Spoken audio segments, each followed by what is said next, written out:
How to fix Wait, Are You Human on Discord. The first things first,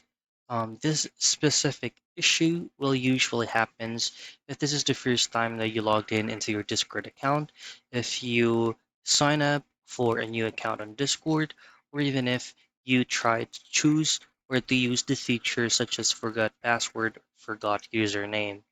Now, those specific CAPTCHA that is currently crashing or keeps looping even if you're answering the correct question, all you have to do if you're using an active VPN while doing that method, you just have to disable your current VPN at first and then try to reopen it again. Now, if you're using Discord via the Discord web, all you have to do is just simply try to clear cache and cookies from the browser that you're using by going into settings, privacy and security, delete browsing data, and make sure that you have tick all these boxes right here and change the time range into all time.